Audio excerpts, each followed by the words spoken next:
Ahora sí, como corresponde, les damos la bienvenida una vez más al curso de Historia de la Ciencia. Bueno, simplemente queremos aprovechar para volver a agradecerle por estar acá, por sumarse en la medida de sus posibilidades. Y bueno, ya sin muchas cuestiones administrativas adicionales, más que simplemente decirles que no se cuelguen con la cuestión del registro de asistencia. Van a ver que Juanma va a ir pasando de a ratitos ese registro y después hacia el final de la clase, nada, voy a estar yo insistiendo, digamos, con esta misma cuestión, así pueden anotarse y ya tenemos registro de quienes estuvieron y en qué medida durante las reuniones. Antes de arrancar, también les quería hacer el siguiente aviso. La vez que viene, Juanma va a estar a cargo del encuentro, pero independientemente de eso, probablemente yo no aparezca más que unos minutitos al principio, porque junto con algunos compañeros y compañeras vamos a estar participando en un evento en Uruguay sobre filosofía de la ciencia, que tiene que ver con discusiones actuales acerca de aquello a lo que nos dedicamos. Ya eso, bueno, un poco más adelante les iremos, tanto Juanma como yo les iremos comentando por qué lado van nuestras propuestas, nuestras opiniones y demás. O sea, ya adentrándonos en lo del Círculo de Viena, nos empezamos a deschavar y empezamos a mostrar nuestras cartas, ¿no? O sea, yo me empiezo a poner como un realista acérrimo y digo, bueno, el empirismo del Círculo de Viena está mal. Juanma, bueno, va a encontrar que todo lo que digan parecido a Popper, los del Círculo de Viena le gusta, y bueno, ese tipo de cuestiones van a ir pasando a lo largo de las reuniones. Entonces, nada, van a ver que nuestros matices personales van a ir apareciendo cada vez más y bueno, nada, simplemente a modo anecdótico va a haber alguna de las reuniones que o Juan o yo vamos a participar o en parte o quizás no estemos, simplemente en la medida en que estemos afectados por alguna otra actividad de este estilo, de cuestiones académicas. Pero bueno, independientemente de eso, en lo demás se mantiene todo regular. Bien, vamos entonces a aprovechar y compartir pantalla. Ahí está. No sé si ahí se ve lo que estoy compartiendo, ¿no? Ahí está. Sí, se ve. Perfecto, perfecto. Entonces vamos a aprovechar. Juanma, ¿puedo aprovechar y te hago anfitrión? Eh, sí, ¿por qué? No, digo simplemente por si va entrando alguien, porque tal vez yo no me doy Ah, cuenta en sí, el por momento supuesto. y... Recordá que yo Sí, en cuanto me te vas, voy simplemente menos 20. haceme anfitrión a mí y listo. Dale. Eh, Perfecto, ahí está. Se supone que ahí tiene que, tiene que haberte pasado el lugar de anfitrión. Ya pasó, ¿no? Sí. Genial. Genial. Bueno, arranquemos entonces con el día con el encuentro del día de hoy, propiamente dicho, y vamos a aprovechar y ver algunos de los antecedentes científicos y filosóficos del Círculo de Viena. Nosotros les pasamos un texto la vez pasada, que era el texto seminal de la Asociación Ernst Mach, que es el texto con el cual el Círculo de Viena dice, hola, ¿qué tal? Acá estamos, venimos a dominar el mundo con el poder de la ciencia, ¿no? Entonces, ese texto que habíamos pasado a través del campus es simplemente eh, aquello con lo cual vamos a empezar a trabajar más que nada a partir de la semana que viene. Pero si alguien lo estuvo pipiando, va a reconocer algunas de las cosas que vamos a ir mencionando como antecedentes científicos y filosóficos de lo que es el Círculo de Viena. En particular, simplemente les aviso que la exposición de hoy no va a ser demasiado larga, más que nada porque vamos a tratar de reconocer determinados hechos en la historia de la ciencia que son un antecedente importante para que después venga el Círculo de Viena y diga, tenemos este proyecto. ¿Sí? Entonces, teniendo en cuenta eso, vamos a ir repasando algunas cuestiones que fueron importantes durante los 3 siglos anteriores, digamos, al momento de la concepción del círculo, ¿no? Bien, el mismo círculo de Viena, o la asociación Ernst Mach, mejor dicho, cuando hace el escrito la concepción científica del mundo, que es como este panfleto del Círculo de Viena con el que dicen qué es lo que van a hacer y por qué, van a reconocer algunos antecedentes puntuales en determinados autores bastante específicos, algunos muy conocidos, otros no tanto, y los van a, bueno, van a ver que esto es algo bastante común del Círculo de Viena, los van a numerar, los van a ordenar y los van a dejar todos bonitos, digamos, en determinados ítems fácilmente reconocibles. En primer lugar, van a tratar de decir, bueno, nuestras influencias vienen principalmente de lo que es el positivismo y el empirismo, y en ese sentido tenemos que reconocer que nuestros antecedentes vienen de Hume, perdón, casi digo Kuhn, de Hume, de la Ilustración, de Comte, Mill, bueno, Avenarius, Mach, ¿sí? Mach sobre todo porque es el que le da el nombre a la asociación. Después van a reconocer a partir de lo que vamos a ir viendo durante la clase o el encuentro de hoy, que hay otros antecedentes que no tienen que ver con una posición filosófica como es el empirismo o el positivismo, sino que tienen que ver con la influencia de la ciencia en el modo de pensar del Círculo de Viena. Y ahí van a entrar las cuestiones de fundamentos, objetivos y métodos de la ciencia empírica, que tiene que ver con hipótesis en geometría, en física, en matemática en general, ¿sí? Van a incorporar elementos de la lógica, ¿sí? La traducción que usaron en el texto que les habíamos pasado menciona que es la logística, lo que incorporan de determinados autores, pero en realidad tenemos que entender que con logística se están refiriendo a la lógica, ¿sí? Incorporan determinadas herramientas de la lógica que se había desarrollado hasta el momento, de la axiomática, y en última instancia aparece un elemento raro y que normalmente uno no asociaría con el Círculo de Viena, ¿sí? No asociaría con la filosofía de la ciencia más dura y rígida, que es el hedonismo y la sociología positivista.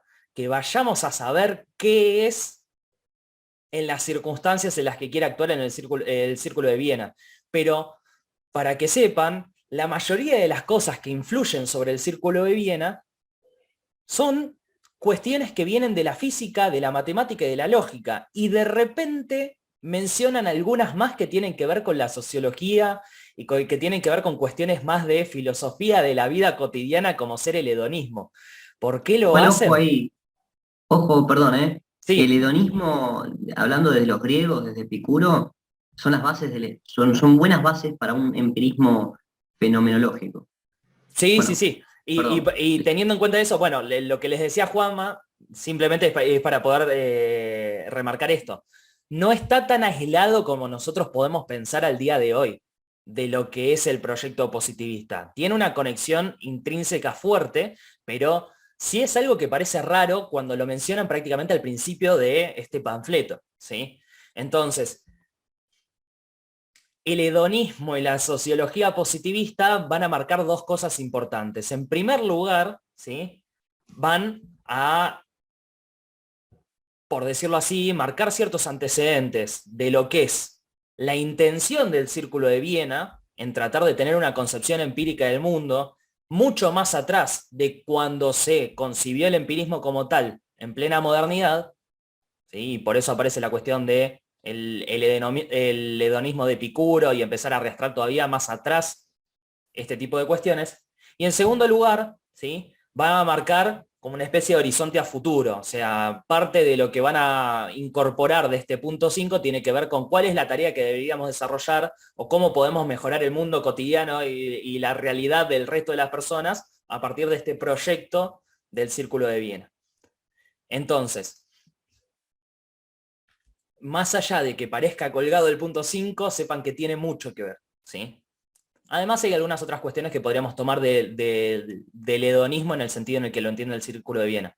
El hedonismo, para quien no sepa absolutamente nada acerca de este tema, el hedonismo normalmente se considera como la doctrina filosófica que explica que la vida tiene que tender al placer y evitar el dolor en un sentido muy amplio, y esto mal definido, ¿sí? O sea, lo estoy diciendo en sentido muy básico y traicionando buena parte de lo que se propuso, perdón, en este tema. Pero hay algo importante que remarcar. todo hedonismo va a tener alguna especie de teoría de las emociones o teoría de los sentimientos que va a ser importante para poder desarrollar cierto punto de vista. Esto interpretado bajo el punto de vista del Círculo de Viena significa tenemos que prestar atención a lo que nos sucede y poder sistematizarlo de manera adecuada. ¿Por qué? Porque conocer específicamente una buena teoría de las emociones y una buena teoría de la sensibilidad que tenemos es lo que en última instancia nos puede llevar a construir una psicología científicamente desarrollada, construir una sociología científicamente desarrollada, poder hacer cálculos de utilidad como hace el utilitarismo eventualmente, ¿sí? O sea que tiene fundamentos empíricos firmes el hedonismo como para poder desarrollar la propuesta, ¿sí? Cualquier tipo de hedonismo, pero más en el sentido en el que lo interpreta el Círculo de Viena. No es simplemente decir, bueno, estemos de joda y busquemos el placer. No es ese hedonismo el que apunta, sino simplemente una teoría que sea bastante más amplia que lo que simplemente dice la lógica y la matemática, ¿sí? Permite conectar con ¿Puedo otra serie de acotar conocimientos. algo? Sí, obvio, Juanma. Esta semana estuve leyendo algo sobre hedonismo en relación al empirismo y me encontré con, bueno, estuve buscando en realidad los antecedentes del empirismo moderno, entre ellos estaba Epicuro, claramente. Y lo que se puede encontrar de forma muy interesante en Epicuro es una división de podríamos decir, o facultades o tres instancias en las que se desarrolla el conocimiento. La primera es la de la sensación, pero una sensación, digamos, el dato puro de la sensación. Un dato que en sí mismo no puede ser dudoso ni nada, nos da algo verdadero, es nuestro contacto. Ahora, el problema de ese dato es que, o sea, yo veo un hombre pasar, por ejemplo, y ese dato no me puede servir para saber que eso es un hombre, sino es la mera impresión que está pasando ahí, enfrente mío. Pero saber que eso tengo que reconocerlo como un hombre, dicen los hedonistas, requiere algo más. Una segunda instancia de conocimiento es la instancia de las afecciones, y en ese sentido una especie de termómetro corporal en cuanto al placer y al dolor. Ahora, esto, pensado más complejamente, si podemos anclarlo a conjuntos de sensaciones, que ahora va a venir esa instancia, puede ser aquello que nos guía en la vida. Por ejemplo, saber que leí bien o que di bien con un conocimiento tiene que ver con un placer. Y así se van anclando diferentes sensaciones y su significado. La tercera instancia de conocimiento que dicen esta escuela es la asociación de ideas. Esa asociación que encontramos en Hume ya la habían propuesto los de Descartes de Epicuro. Y en ese sentido, bueno, yo sé que lo que está pasando es un hombre o un buey o un caballo, gracias a que he asociado sensaciones que se han repetido en mí una y otra vez. De esa forma, la primera instancia y menos dudosa, la sensación en sí misma, por sí sola no me sirve para reconocer las cosas, solo para tener contacto con ellas. Gracias a la tercera instancia, con la asociación de ideas, ahora sí, por la preconcepción, sería mejor dicho, por la preconcepción puedo reconocerla, que lo que veo es un hombre. Bueno, listo, perdón por la interrupción, era para mostrar que en Epicuro se encuentra una teoría nociológica interesantísima y muy anclada a Hume. No, no, no, es que está perfecto, está perfecto. No, y además es necesario porque si no, en ciertos momentos parece que estamos haciendo de lo del Círculo de Viena una propuesta sin sentido, digamos, ¿no? O sea, como diciendo, bueno, toman un poco de todos lados para poder tratar eh, de hacer atemporal su propuesta y venir a decir, bueno, somos la cúlmine del conocimiento científico y esto viene a liquidar los proyectos completamente dispersos de un montón de otras personas. Bueno, en parte lo hacen, pero no es con ausencia de sentido, lo hacen con un criterio, ¿sí? Entonces, nada, como el quinto punto se puede llegar a prestar un poquito más a discusión, entonces simplemente viene bien mencionar esto. Bueno, vamos a arrancar entonces con los antecedentes históricos propiamente dichos, ¿sí? Y en sentido científico no podemos dejar de lado, ¿sí? Antes que nada, digamos, el proyecto de la ciencia moderna. El proyecto de la ciencia moderna, y encontré una imagen hermosa de Newton, que prácticamente está mezclado con la tapa del disco de Pink Floyd. Pero bueno, independientemente de esto, ¿A qué nos referimos cuando hablamos de la ciencia moderna? Bueno, básicamente la ciencia moderna es el proyecto y el método científico que se establece a partir de lo que se conoce como revolución científica. La revolución científica, en líneas generales, es un proceso por el cual se reforman las ciencias que muchas veces se menciona más o menos a grandes rasgos, que comienza con Copérnico a partir del momento en el que se propone el Sol está en el medio del universo o del sistema solar, según corresponda, y según de quién estemos hablando, y culmina, ¿sí? Culmina este proceso revolucionario, por decirlo así, con la figura de Newton, ¿sí? No nos vamos a ir tan atrás como para poder ir a discutir las cosas que decía Copérnico y quiénes estuvieron en el medio hasta llegar a Newton.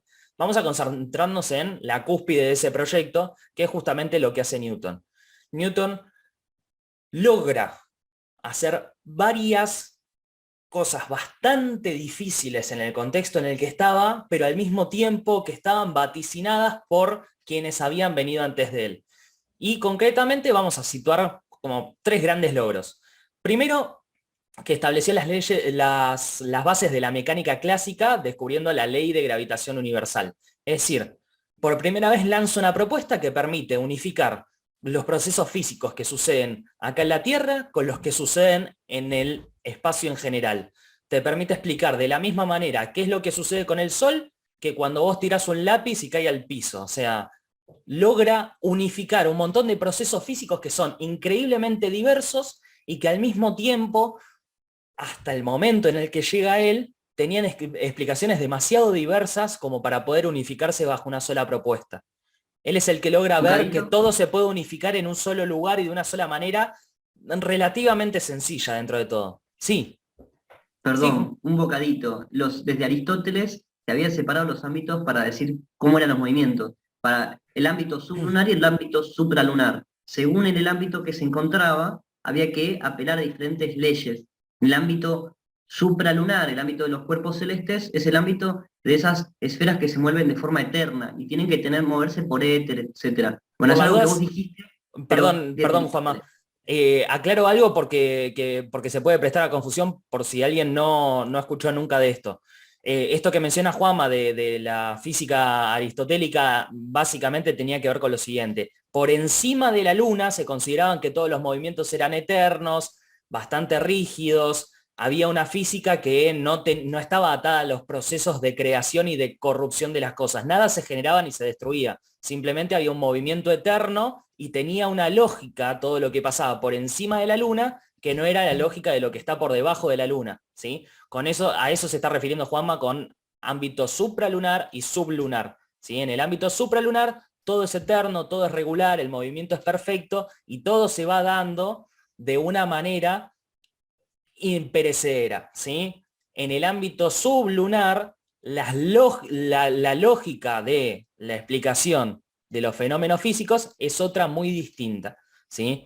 ¿Por qué? Porque nosotros sabemos que acá en la Tierra estamos atados a procesos de generación y de destrucción de las cosas, que las cosas no son eternas, que van cambiando. Los movimientos, bueno, la composición de los cuerpos se explicaba con la teoría de los cuatro elementos, los movimientos se explicaban en términos de a dónde tiene que ir naturalmente este cuerpo por cómo está compuesto, ¿sí? O sea, era una física muy distinta de la nuestra. Esa física se empieza a caer de a poquito, ¿sí? A través de un proceso bastante largo y que tiene que ver tanto con investigar qué es lo que pasa en la Tierra como lo que pasa en el cielo. La primera vez que se sospecha que tal vez la misma física debería servir para la Tierra que para los cielos, es justamente con Copérnico, ¿sí? Que se dice, bueno, tal vez deberíamos aplicar algún criterio similar a lo que pasa debajo de la Luna que a lo que pasa por encima de la Luna. Y ahí se empieza a hacer cada vez esa idea más sugerente hasta poder llegar a Newton, que es el que lo establece definitivamente, que dice, bueno, yo te digo tales leyes y esas leyes funcionan en cualquier lado. Con esas leyes podés explicar por qué los planetas se mueven como se mueven y al mismo tiempo con esas mismas leyes podés explicar por qué se te cae la lapicera al piso.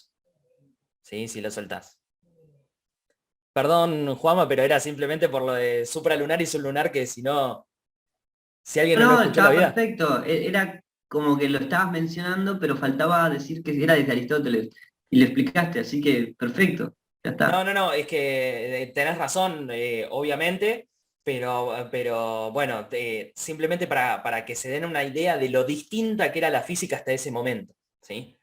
Bien, el segundo ítem ya se los mencioné recién, ¿sí? Que se logra formular una teoría que unifica la física terrestre y la celeste. Y el tercero es que justamente su propuesta establece ciertas bases de las cuales se podrían llevar a cabo grandes avances en áreas de la física que a primera vista no se relacionaban con la dinámica. Por ejemplo, la teoría de Newton también afecta a lo que es la óptica, es decir, cómo viaja la luz y cómo nosotros vemos determinados fenómenos, ¿sí? A partir de cómo viaja la luz, cómo se refracta y demás, ¿sí?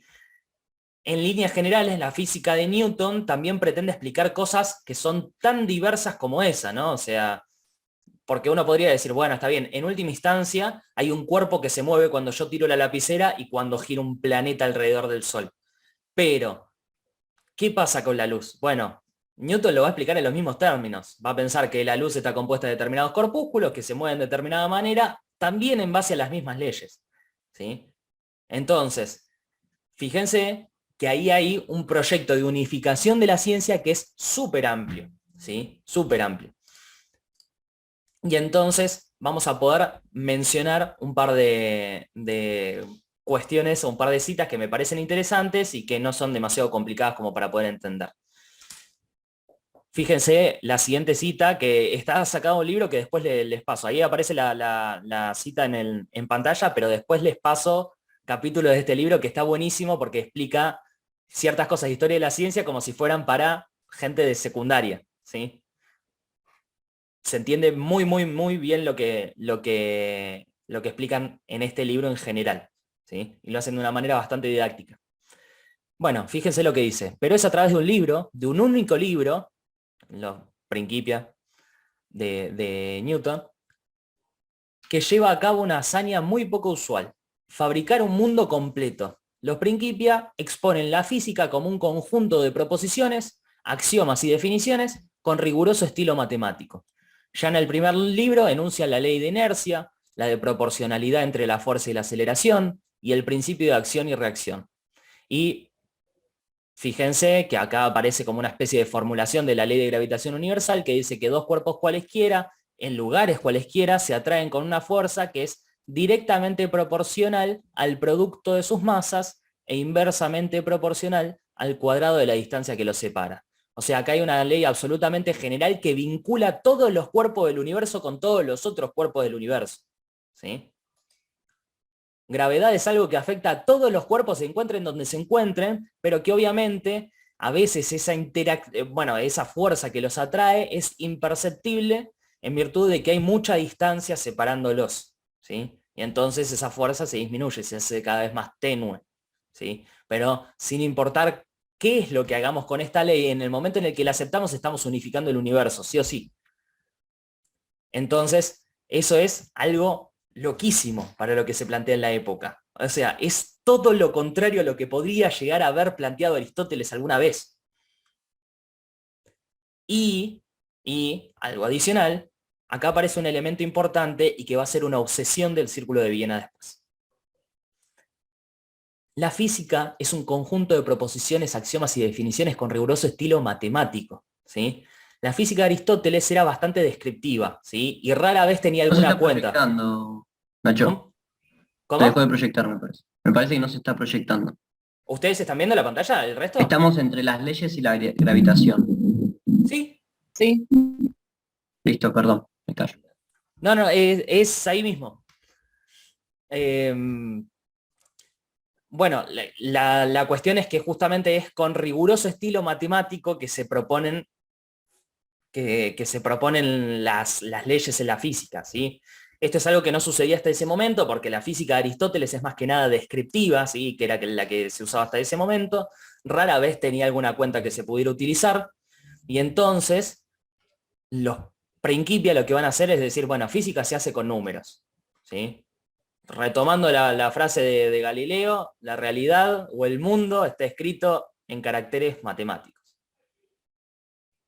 ¿sí?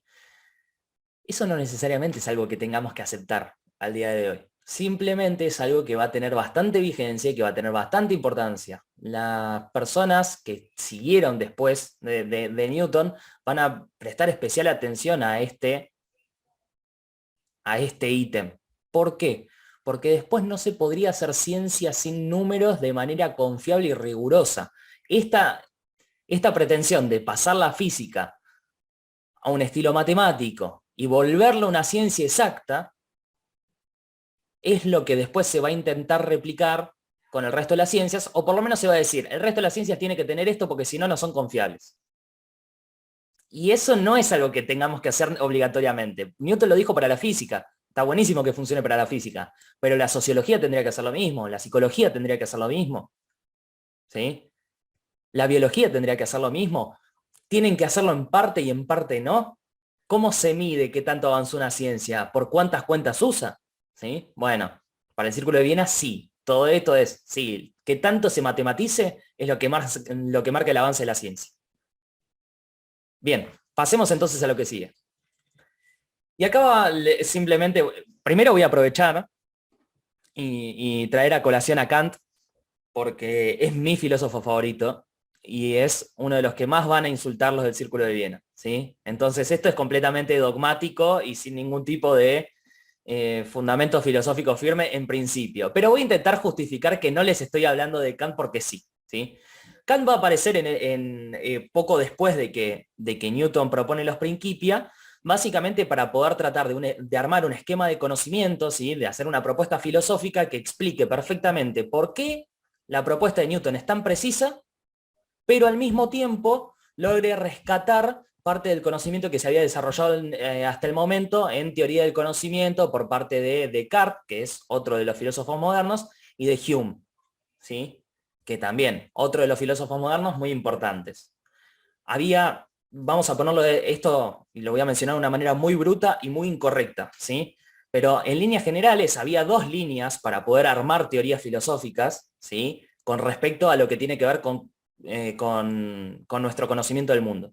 Una línea, que era la línea más racionalista, trataba de explicar que nosotros desarrollamos el conocimiento seguro acerca del mundo simplemente a través de la razón, o con un papel preponderante de la razón. Es razonando que nosotros desarrollamos conocimiento seguro acerca del mundo. Entonces, por ejemplo, vamos a tener a Descartes, que Descartes va a tratar de desarrollar el conocimiento del mundo atendiendo muchísimo a la matemática. ¿Por qué? Porque acerca de la matemática se razona y hasta cierto punto esto significa que tenemos que dejar relegados los sentidos. Es decir, los sentidos no nos dan información completamente confiable del mundo. Mientras más podamos matematizar, mejor, porque evitamos relegar buena parte de la información que tenemos acerca del mundo a los sentidos. Los sentidos no fallan. Pero después tenemos la vereda opuesta que va a decir prácticamente lo contrario, ¿sí? Insisto, esto es bestialmente equivocado. Simplemente es para poder ilustrar una discusión en términos muy generales. Pero la vereda contraria va a decir no, bueno, nuestro conocimiento científico que está avanzando muchísimo y que justamente Newton nos los está demostrando de manera más que evidente, está avanzando porque las observaciones son precisas, porque estamos pudiendo conocer cada vez mejor el mundo a través de los sentidos, y después en todo caso la tarea será sistematizar ese conjunto de observaciones que obtengamos, pero los sentidos son lo central, ¿sí? Y entonces en esa línea vamos a tener a Hume, por ejemplo, ¿sí? Esa línea que le va a prestar atención a la información que obtenemos a través de los sentidos como método de conocimiento confiable del mundo es lo que se conoce como empirismo, ¿sí? Empirismo, ¿por qué? Porque empirismo viene de una palabra que es empiria, que tiene que ver con la experiencia, ¿sí? Tenemos que experimentar el mundo para poder conocerlo. Perdón por la reposición para quienes ya vengan de ámbito de filosofía y perdón por la reposición equivocada especialmente, pero bueno, es por las dudas. Alguien no está más o menos en el contexto de la discusión. Bueno, Kant intenta sistematizar todo el conocimiento que había hasta el momento, especialmente el conocimiento científico, pero atendiendo a una especie de consenso entre elementos racionalistas y empiristas. Intenta hacer malabares con los problemas que le habían dejado tanto Descartes como Hume, por ejemplo, ¿sí? Y otros, ¿no? O sea, hay un montón de nombres que no estoy mencionando. Pero bueno, ¿qué es lo que va a plantear Kant? ¿Sí? Va a ser una propuesta filosófica que esté apoyada sobre todo en lo que se conocía, ¿sí? A nivel científico estoy hablando ahora, ¿no? En lo que se conocía de matemática y de física. Pero al mismo tiempo va a tener algunos elementos novedosos. Por ejemplo, va a decir que nosotros no tenemos acceso a la realidad en sí misma, sino solamente a lo que la realidad es para nosotros. Es decir, lo único que podemos conocer de la realidad es cómo nos afecta. ¿Sí? Y acá aparece la frase que en algunos lados aparece para el Talmud, o en otros lados se le atribuyen a Borges. La verdad que de todo lado está mal, porque esta es una cita completamente incorrecta. Simplemente quería encontrar un graffiti y no lo encontré, pero sé que los hay, que dicen como una especie de eslogan kantiano, que es que no vemos el mundo como es, sino como somos. ¿Sí? Es decir, nuestra forma de conocer al mundo es lo único a lo que podemos tener acceso seguro. Después todo lo demás, lo que sea el mundo afuera de cómo yo lo conozco, no tengo idea de qué es. ¿Sí? Entonces, eso es una propuesta como bastante arriesgada. Significa que no tenemos un acceso directo a la realidad. Todos los accesos están, por decirlo así, hackeados por nuestra propia mente, hackeados por nuestra forma de conocer. ¿Sí? Sin embargo, gracias a eso se puede dar cuenta de la estabilidad de algunas de las ciencias, que son las ciencias que más se habían desarrollado hasta ese momento. Por ejemplo, la matemática supuestamente desde la antigüedad, esto va a decir Kant, logra desarrollar conocimientos más que seguros, más que firmes, ¿sí? Y nunca se la puso en duda. Hay que ver si esto no sucedió en la historia de la matemática después, pero por lo menos es la afirmación de Kant. Nunca se la puso en duda y siempre avanzó de forma segura. ¿Por qué pudo hacerlo? Bueno, porque la matemática está fundada sobre nuestras formas más básicas de conocer el mundo, que son las intuiciones del espacio y del tiempo. Para Kant el espacio y el tiempo no son cosas que están allá afuera en la realidad, sino que son, por decirlo así, formas que nosotros tenemos de ordenar el mundo a nuestro alrededor. Igual, Vamos a... ojo, ahí hay un problema para Kant, y es que las formas del espacio y el tiempo no podemos responder si están adentro nuestro o afuera. Y en ese sentido, no dice. Son las formas. Ahora, ¿de dónde vienen? No lo dice. Claro, pero lo que sí va a ser una pregunta inteligente, ¿sí? Que podemos plantear desde Kant para poder decir que, por decirlo así, las intuiciones del espacio y del tiempo, el espacio y el tiempo son cosas dentro de nosotros y no fuera de nosotros, es lo siguiente. ¿Tenemos toda la realidad a nuestro alrededor?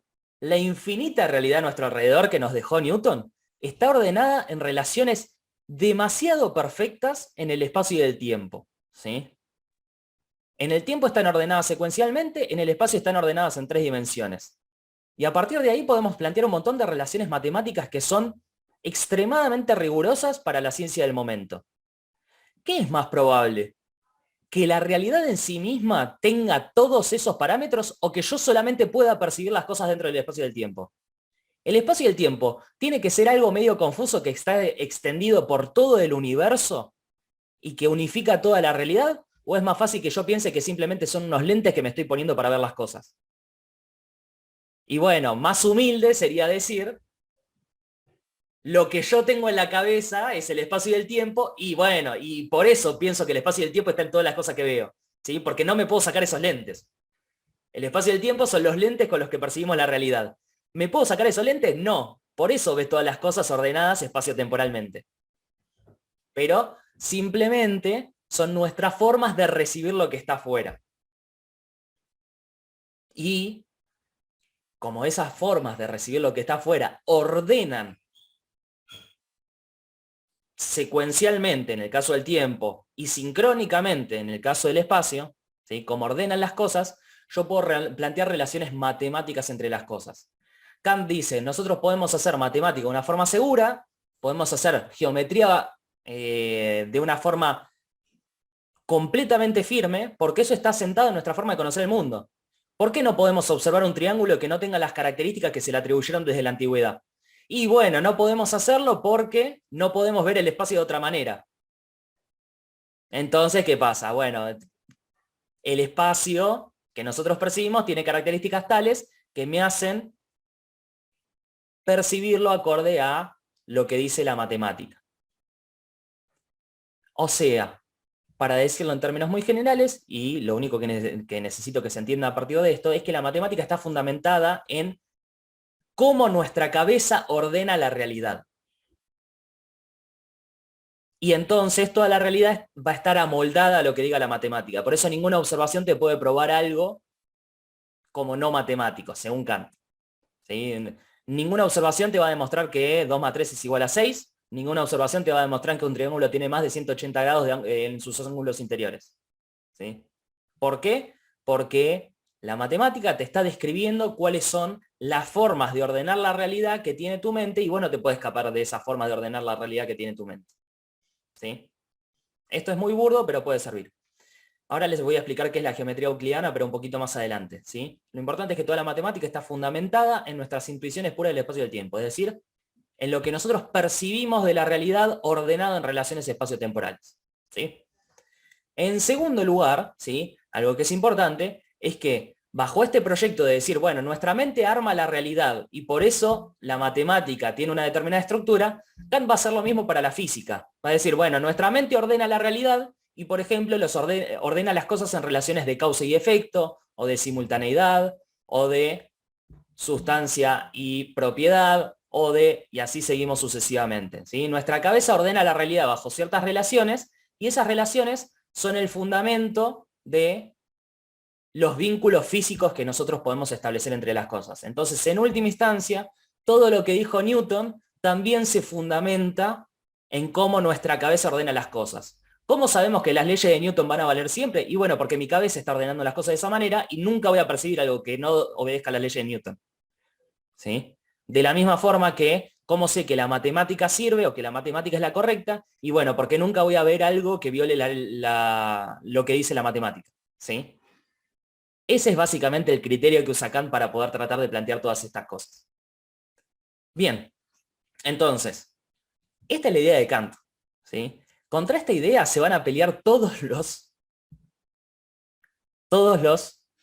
integrantes del Círculo de Viena que vamos a ver. Lo van a detestar a Kant con todo su ser, ¿sí?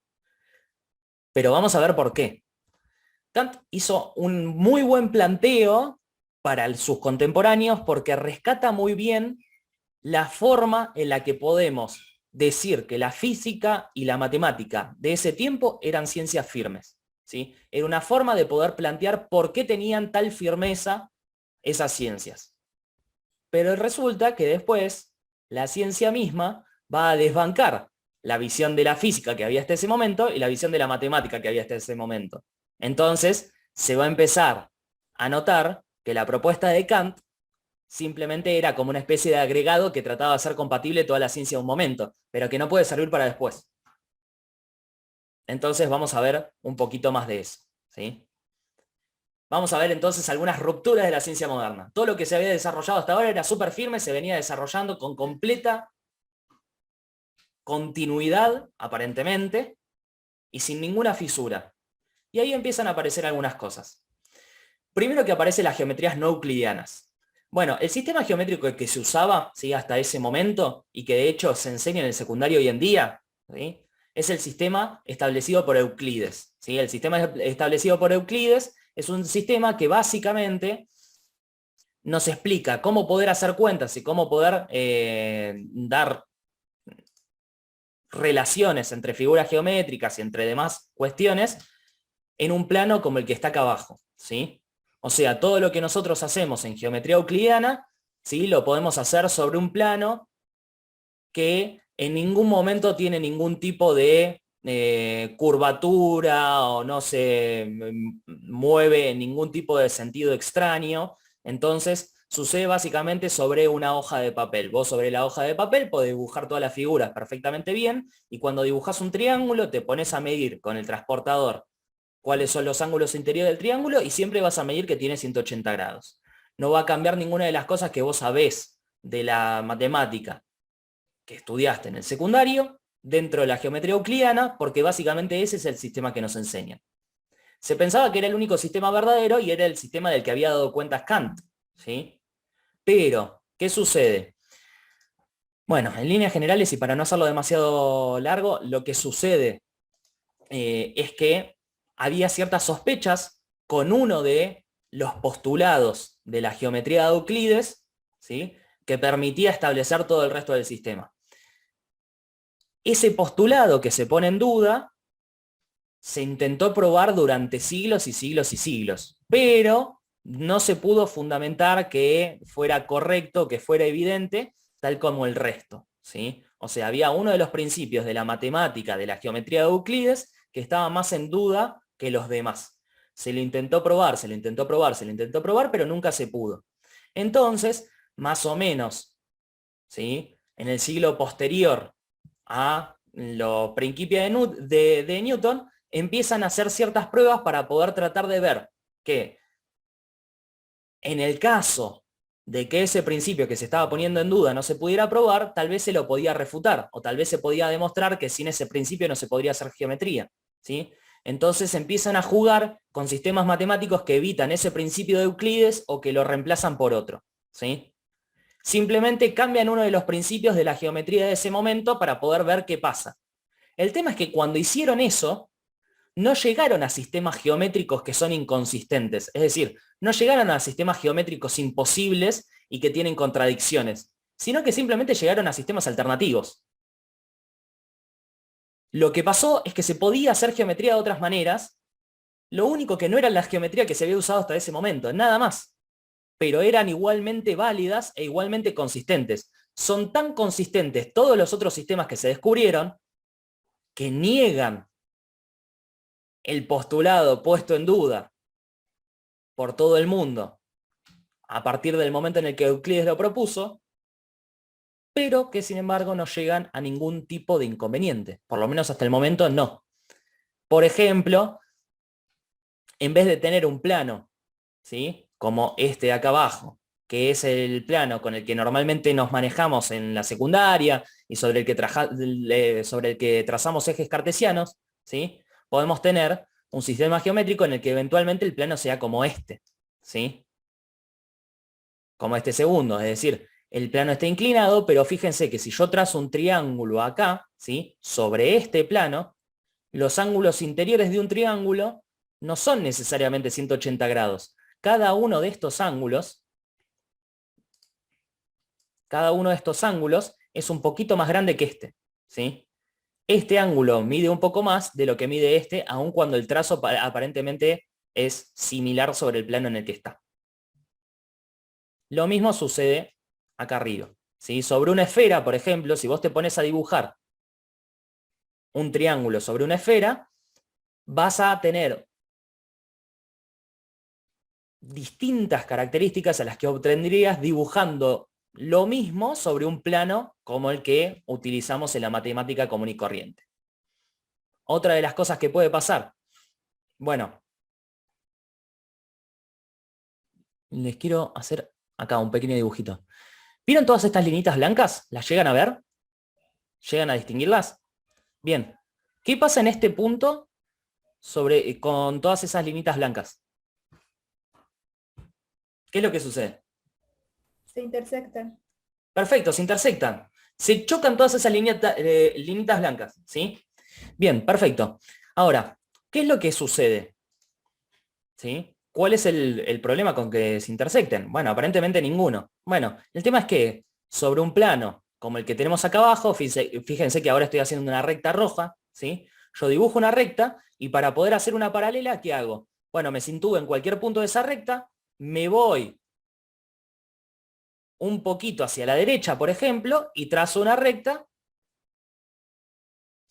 que tenga más o menos la misma inclinación, o que no tenga inclinación. ¿Estas dos rectas se van a cruzar en algún momento? No, no se van a cruzar en ningún momento. Perfecto. De estas dos rectas nosotros decimos que son paralelas. Bueno, acá en una esfera yo lo que puedo hacer es tratar de hacer lo mismo. Acá trazo, por ejemplo, una recta. Y si sigo el mismo procedimiento para poder trazar una paralela, ¿sí?, ese procedimiento para trazar una paralela me va a llevar a irme un poquito hacia la derecha y después hacer una línea recta hacia arriba y una línea recta hacia abajo. Pero ¿qué pasa en esta geometría? Perdón por la línea horrible que acabo de hacer.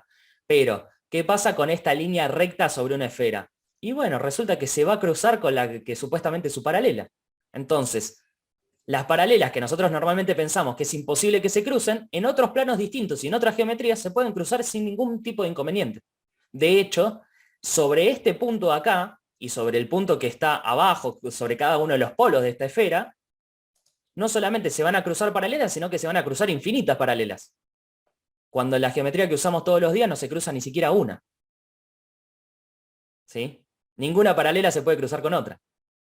Bueno, fíjense que tienen consecuencias muy distintas las geometrías entre sí. Entonces, esto es algo importante porque resulta que la matemática que había parecido tan confiable hasta ese momento podía ser puesta en duda, o por lo menos había sistemas alternativos que permitían hacer cosas tan consistentes como la matemática que se usaba hasta ese momento. ¿Sí? Primer golpazo para la ciencia moderna. La matemática con la que damos cuenta del mundo, y no es una sola o no tendría por qué ser la euclidiana. Podríamos usar otra matemática para poder dar cuenta de la realidad. Aún aceptando que la realidad está escrita en caracteres matemáticos, tenemos que entender muy bien de matemática para poder decir cuál es la matemática que deberíamos usar. ¿Sí? Esto va a ser importante después, ¿sí? Porque hay teorías actuales que usan geometrías no euclidianas. Bien. Teorías físicas actuales que usan geometrías no euclidianas. Bien, vamos con lo siguiente.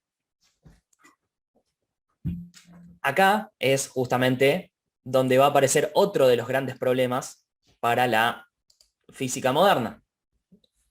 Perdón, para la ciencia moderna, que va a ser justamente en el área de la física.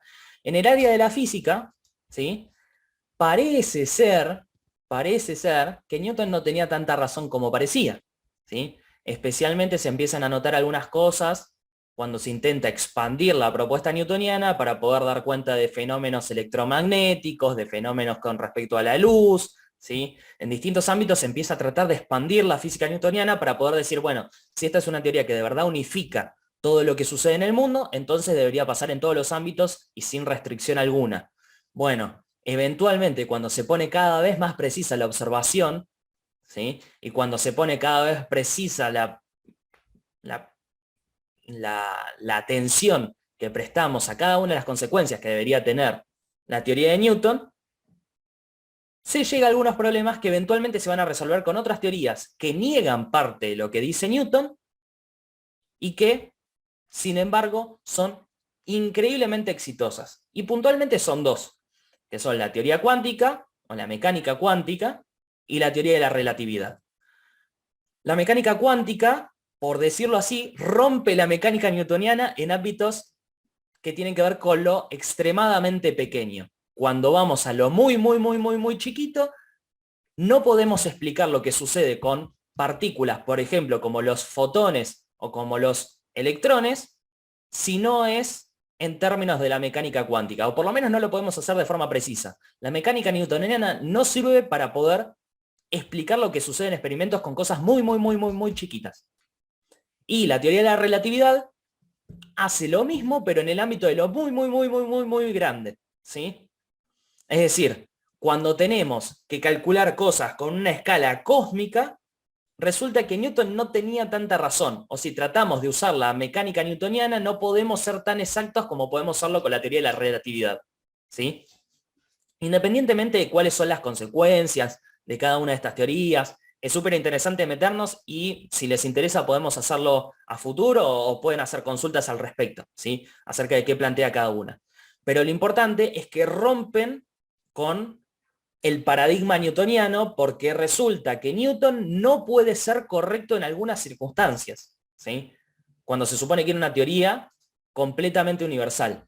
Y la teoría de la relatividad en particular, ¿sí? Va a tener un agregado que es que la teoría de la relatividad utiliza una geometría no euclidiana.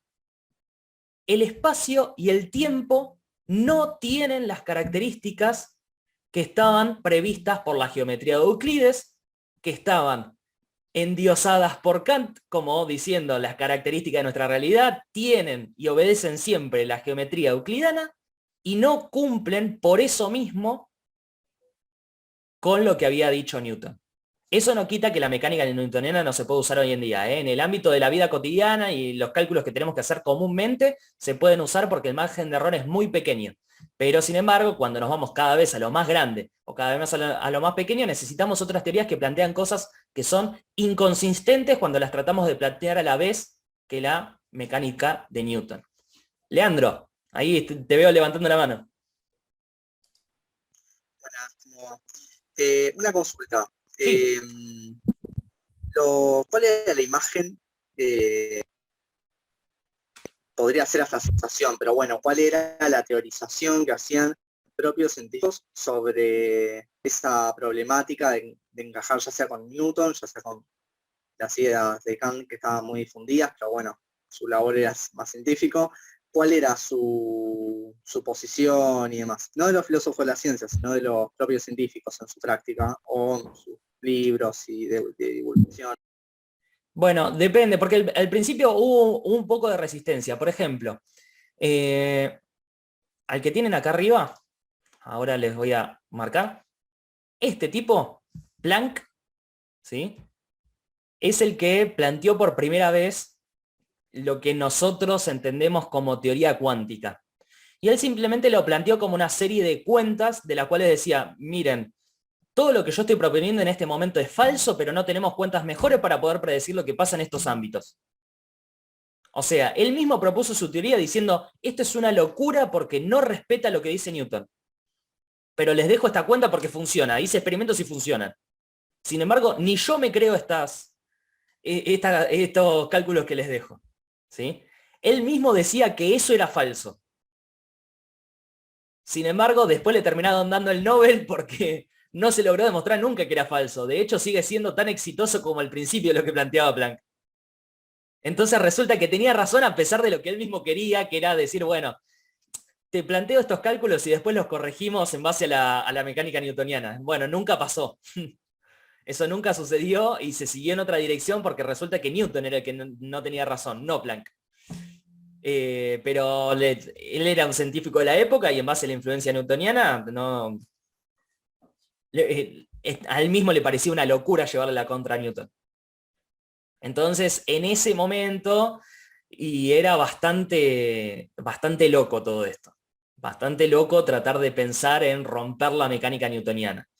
Y mucho menos pensar que estaban dando una imagen verdadera del mundo. El que puede llegar a ser un poco más arriesgado en ese sentido, sí es Einstein, obviamente, con la teoría de la relatividad, ¿sí? Porque la teoría de la relatividad, él en ningún momento se la puso en duda a sí mismo, ni dijo, bueno, esto puede ser que no sea correcto, ni mucho menos. Sino que todo lo contrario, o sea, logra hacer un montón de cosas con la teoría de la relatividad, que son medianamente intuitivas hoy en día, pero sin embargo, en ese momento parecían una locura y sin embargo las tuvieron que aceptar casi inmediatamente en todos los ámbitos, que son, por ejemplo, plantear una equivalencia entre masa y energía, ¿sí? La famosa cuentita de E igual mc al cuadrado, más allá de que no es así la cuenta, ¿sí? La cuenta en serio no es así, pero independientemente de eso, plantea una cierta relación y una cierta equivalencia entre energía y masa, que hasta ese momento no se había dado, sino que simplemente había energía y esa energía se conservaba y había masa por otro lado y la masa también se conservaba como toda la materia, ¿sí? Pero estaban en ámbitos diferentes o eran cosas de naturaleza distinta. Lo que logra hacer también es decir, bueno, la teoría de la relatividad también plantea, se establece en una geometría no euclidiana porque según la teoría de la relatividad el espacio y el tiempo está curvado, ¿sí? O sea, hay curvas en el espacio y el tiempo, y eso obviamente es lo que termina de, si Kant ya estaba en el piso, lo termina de rematar Einstein, porque básicamente plantea una propuesta según la cual el espacio y el tiempo se curva y eso es algo que nosotros no podemos imaginar. Si no lo podemos imaginar significa que nuestra mente no está produciendo el espacio y el tiempo. Nuestro acceso a la realidad no tiene que ver con la construcción del espacio y del tiempo. Va a haber neocantianos, por ejemplo, que van a tratar de compatibilizar la teoría de la relatividad con la propuesta de Kant, pero gran parte de lo que dijo literalmente no funciona porque ya no sirve ya no sirve de manera generalizada la mecánica newtoniana y ya no sirve la matemática que se usaba para poder calcularla, tampoco. o por lo menos no es la única palabra vigente. Entonces nada, los científicos de ese momento estaban con bastante confusión. Algunos pensaban que de alguna manera teníamos que volver a Newton compatibilizando todo esto con lo que él había dicho. Algunos pensaban que efectivamente Newton se había equivocado y entonces había que explorar nuevas alternativas. Y algunos, digamos, teniendo en cuenta las consecuencias matemáticas, por ejemplo, la aparición de la teoría de la relatividad, dijeron, bueno, Newton no podría tener razón porque ni siquiera tiene una matemática que lo habilite. No tiene la matemática correcta. Eso es un poco más complicado de sostener. Pero bueno, hay gente que lo sostuvo igual. Bien. No sé si respondí tu pregunta, Leandro. Perfecto. Bueno. Gracias. No, por favor.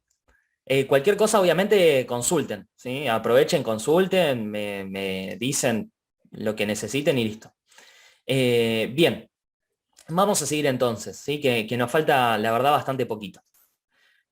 La última ruptura con respecto a la ciencia moderna se va a dar en el ámbito de la lógica y la matemática, pero por otro lado, ¿sí? ¿Por qué? Porque nada, básicamente hasta el momento en el que aparecen determinados pensadores, de los que ahora les voy a comentar, la lógica que se seguía usando, ¿sí? Y la lógica que marcaba cuáles eran las formas correctas o incorrectas de poder razonar acerca de las cosas, y en definitiva, de armar buenas o malas teorías científicas que pudieran tener cierto grado de consistencia o inconsistencia, estaban articuladas en términos de una lógica aristotélica. Se usaba una lógica que básicamente era muy poco poderosa como para poder dar cuenta de la cantidad de cosas que teníamos que decir acerca del mundo, ¿sí? La lógica de Aristóteles ya se sabía que era insuficiente para poder decir un montón de cosas acerca de cómo nosotros deberíamos razonar, ¿sí? Entonces, un grupo de lógicos y matemáticos, acá no había mucha diferencia porque había muchos matemáticos que hacían avances importantes en el ámbito de la lógica y lógicos que hacían avances importantes en el ámbito de la matemática, se proponen armar una nueva lógica que pueda dar cuenta de cómo deberíamos razonar, por ejemplo, en una teoría científica, ¿sí?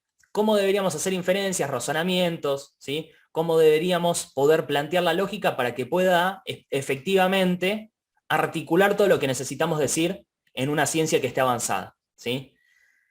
Además de eso, ¿sí? Bueno, esa nueva lógica se va a llamar lógica simbólica porque no va a abstraer un montón de cosas que tiene nuestro lenguaje cotidiano y lo va a articular de una manera muy particular, ¿sí? Pero lo importante es que nos empezamos a manejar en lógica con símbolos y no simplemente empezamos a decir un montón de razonamientos, ¿sí? Con frases explícitas para poder ver si estamos razonando bien o mal, ¿sí? Eso ya lo podemos calcular, podemos matematizar la lógica, por decirlo así.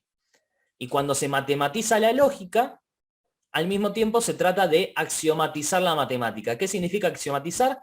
Significa tratar de agarrar la matemática, expresar la menor cantidad posible de principios desde los cuales poder proceder y a partir de eso empezar a hacer inferencias. Entonces en matemática la tarea explícitamente, esto ya pasaba desde antes, pero acá se hace cada vez más vigente, la tarea en matemática es decir, bueno, yo parto de estas 5 afirmaciones, por ejemplo, de acá, ¿qué puedo derivar? De acá, ¿qué puedo concluir? Y ahí empiezo a extraer otras.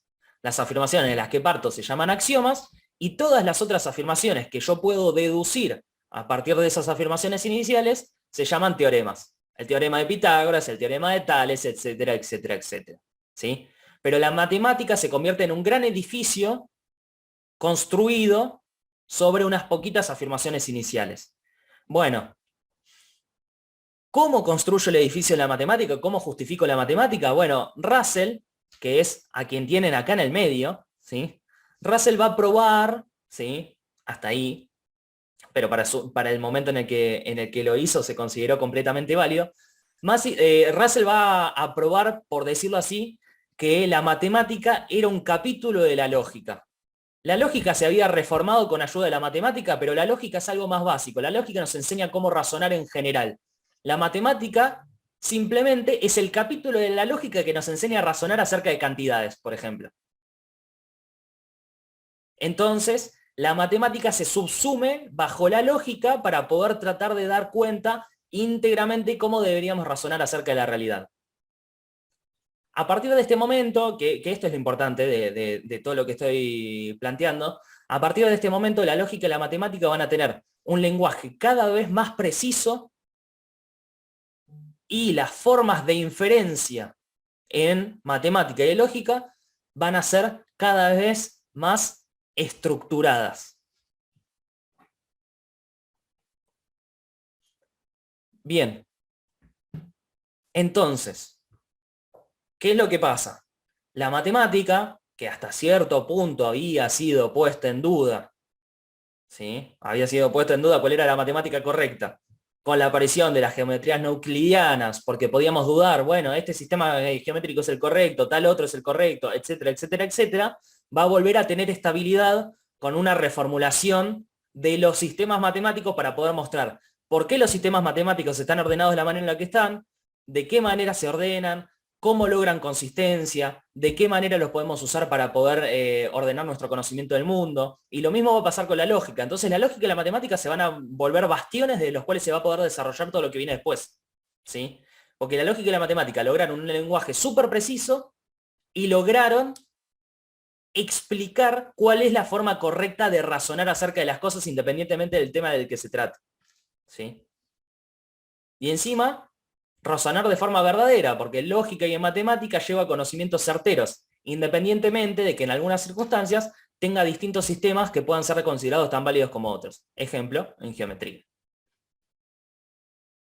Entonces, repasemos lo que tenemos hasta ahora. Tenemos una lógica y una matemática que es precisa, pero nuestro conocimiento del mundo hasta cierto punto está siendo puesto en duda porque ya la ciencia que venimos utilizando hasta ahora, ¿sí? La ciencia que venimos utilizando hasta ahora, que era Newton, y una determinada geometría que era bastante más vieja, ya no son de utilidad, o no son de utilidad solas, necesitan un complemento, pero al mismo tiempo podemos confiar en nuestro método científico. ¿Por qué? Porque es el mismo modo de proceder en ciencia el que nos llevó a restablecer la lógica, a restablecer la matemática y hacer avances en teorías que parecían inverosímiles hace muchos años, pero que ahora se están estableciendo en la física, ¿sí? La teoría de la relatividad y la mecánica cuántica prácticamente desde el momento en el que se propusieron, tuvieron un éxito empírico enorme, ¿sí? Por lo menos a partir del momento en el que se empezaron a poder hacer experimentos al respecto. Entonces, hay como una especie de ambigüedad. Está cambiando nuestra imagen científica de lo que es el mundo. Pero no estamos dudando de nuestro modo de hacer ciencia, porque el modo de hacer ciencia ya estaba establecido desde Newton y siguió avanzando para adelante sin ningún tipo de inconveniente. No es que alguien vino a proponer que la ciencia se hacía de manera distinta, sino que con el mismo método que había utilizado Newton y con la misma forma de proceder que se había establecido en la revolución científica, podemos seguir avanzando, y no solamente eso, sino que logramos avances insospechados sobre el conocimiento de la realidad. Entonces la ciencia puede hacer de todo. Esa es la idea de ese momento. Logramos descubrir cosas acerca del espacio y el tiempo con la teoría de la relatividad que parecía que solamente pertenecían a reflexiones filosóficas como las de Kant. Parecía que solo la filosofía te podía decir qué es el espacio y el tiempo. Y ahora te lo dice específicamente adentro de una teoría científica. La ciencia parece estar ganándole terreno a la filosofía. Cosas que se pensaba que se podían reflexionar simplemente en una discusión entre académicos o en una discusión de bar, ahora se establecen con precisión matemática dentro de una teoría bien establecida. Esa es la impresión que tienen. Entonces, acá va a aparecer el famoso Círculo de Viena. Va a aparecer en este contexto, ¿sí? También hay cuestiones políticas y sociales que son importantes, pero bueno, vamos a concentrarnos en otra cosa. Acá va a aparecer el Círculo de Viena y va a tomar una postura o va a adoptar una postura que ellos mismos van a declarar en un principio que se conoce como positivismo lógico, ¿sí? Ahora les explico por qué positivismo, por qué lógico, ¿sí? La parte de lógico es un poquito más fácil de entender, ¿sí? Esta postura lo que va a tratar de incorporar son todos los aportes para poder constituir teorías y armarlas que habían sido incorporadas por la lógica que habían desarrollado Peano, Frege, Russell y otros. Es decir, todas las herramientas de la lógica simbólica y todo lo que se pudo avanzar con respecto a la matemática, lo tenemos que incorporar ya. ¿Sí? Eso es lo primero que dice el positivismo lógico. Por eso es lógico. Había un positivismo anterior que no era lógico en este sentido. ¿Sí? Que no había incorporado todas las herramientas de la nueva lógica que habían logrado resistematizar lo que era la lógica y la matemática y que se podían aplicar perfectamente bien también a las teorías físicas. ¿Sí? Ahora, vamos a por qué se llama positivismo. Bueno, positivismo era un término que había acuñado Comte, que es un filósofo bastante anterior, ¿sí? Que lo que proponía es que debíamos tener algún tipo de empirismo estricto, ¿sí? Para poder conocer el mundo. Es decir, el mundo lo podemos conocer sobre la base de la experiencia y únicamente sobre la base de la experiencia, y lo que debemos hacer después es poder extraer conclusiones a partir de esa experiencia, sistematizar la experiencia que tenemos para lograr tener una imagen científica plausible del mundo. ¿Sí? Bien, esto, ¿sí? Esto Comte no lo había dicho literalmente así, sino que el proyecto de Comte era decir, bueno, que la ciencia nos diga cómo conocer estrictamente el mundo y por qué se caracteriza la ciencia, en contraposición con otras áreas como la filosofía, la religión o las creencias particulares que podemos tener en otras áreas. Y bueno, ¿por qué hace observaciones? ¿Sí? Eso es lo que distingue la ciencia de otras áreas de conocimiento. Bueno, entonces, si es tan exitosa la ciencia, dejémonos guiar por ella. ¿Sí? Comte inclusive llegaba a proponer una especie de religión positivista, ¿sí? O una religión científica. Dice, bueno, hagamos una especie de credo que lo único que tenga en su Biblia es lo que diga la ciencia. ¿Sí? Bueno, más allá de que llega a proponer eso, ¿sí? El término positivismo se incorpora a partir de la propuesta de Comte, que le da una valoración a la ciencia extraordinaria, ¿sí? Pero en general para los integrantes del Círculo de Viena, este mote de positivismo lógico lo que significa es, somos personas que apuestan por el desarrollo de la mano de la ciencia, y la ciencia cómo se tiene que armar, haciendo observaciones precisas y después sistematizando por medio de la lógica esas observaciones. Así incorporamos los distintos elementos que nos fueron dados por la tradición. Genial. Bueno, entonces vamos a retomar lo del tema de las pretensiones, ¿sí? ¿Cuáles eran las pretensiones del Círculo de Viena o de los positivistas lógicos, que es como ellos se van a llamar a sí mismos al principio especialmente? Bueno, lo primero es expandir la concepción científica del mundo, es decir, enfrentarse a cualquier otra persona que trate de imponer una concepción no científica del mundo, especialmente las que no están basadas en la observación y pretenden pasar como conocimiento seguro. En este sentido, se van a enfrentar, y ellos lo van a poner de esta manera, ante una visión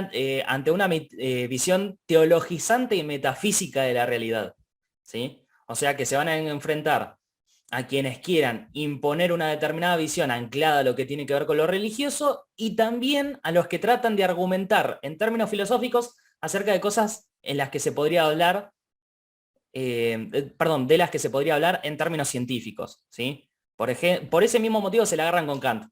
Dicen, bueno, Kant trató de decir que el espacio y el tiempo son cosas que existen adentro de nuestra cabeza para ordenar la realidad, y en realidad él estaba haciendo metafísica, porque eso se puede describir perfectamente en una teoría científica. ¿Y cómo lo sabemos? Gracias a la teoría de la relatividad, ¿sí?